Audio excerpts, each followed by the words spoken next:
Mac Jones for New England. So we did all this wailing and gnashing of teeth to ultimately get, when Mel and Todd put out their first mocks, Mac Jones at 15 to the Patriots was the pick. Harry, we've talked a lot about Mac Jones. We thought he was going to be the third overall pick in this draft. This feels a lot more in line with the player Mac Jones is and where he should have been taken, does it not?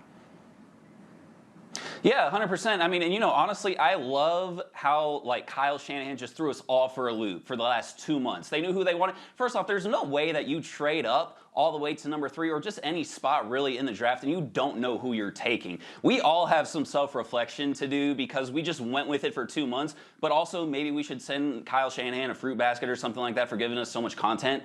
But Mac Jones for the Patriots, that seems like a much better fit. And, if there's somebody who's going to get all of that potential out of him, I think we all kind of expect it to be Bill Belichick and the Patriots. It is smoke screen season, right? Like, that is what we have become accustomed to when it comes to whatever rumor you hear, right? Like, just understand that there's a tinge of lie within it all. But to your point about, maximizing potential, getting Mac Jones in a system is one thing. Getting him there without receivers is another. And that's where I worry about, what the Patriots are going to inevitably do surrounding Mac Jones. They may put him in the best game of all time, but we even saw it with Cam Newton, albeit him being injured. There was only so much that even Cam could do. So, what can we expect from Mac, right, Harry?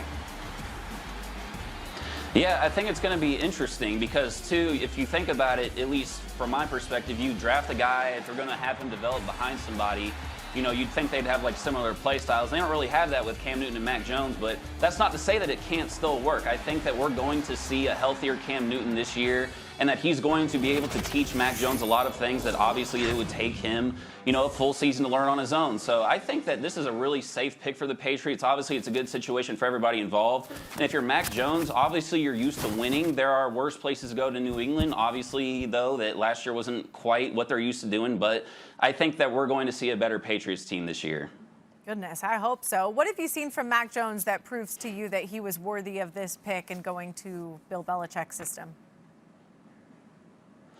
I mean, look, it's hard to not like a quarterback that completed, around 70% of his passes in college. And, a lot of people like to say that, he played with a lot of guys that, were already pros, right? Like Devontae Smith, Jalen Waddle. These are the guys that he was throwing to who were picked before him. But, we kind of did the same thing with Tua, right? But we didn't really say that with him or Joe Burrow. So I think that, Mac Jones probably should get a little bit more credit than he deserves. I think this is probably a more appropriate place for him to get picked.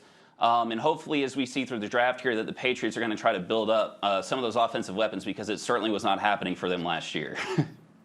So when it comes to back towards the top of this here draft, we see that pretty much a lot of GMs are banking on the chemistry of quarterbacks pass. You mentioned Tua getting and him getting reunited with his receiver and Jalen Waddle, thank you, and Jamar Chase headed to the Bengals, right? We're looking at this continuity of sorts. How much value do you think should have been placed on that idea of pairing up guys that they have been with in college and super productive with?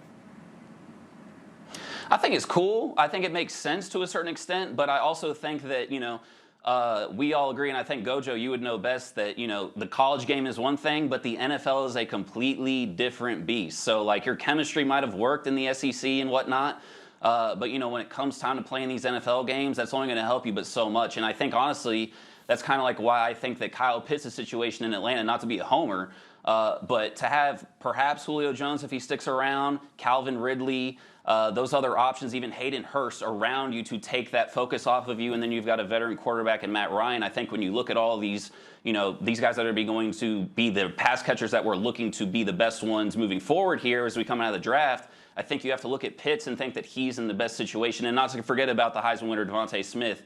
I think Philadelphia still has a few more pieces to figure out before he can really show what he's capable of. But as we've seen, he's, perhaps the most talented player in this draft. So I think this is just an incredible class, and it's going to be really fun to see who really comes out on top here.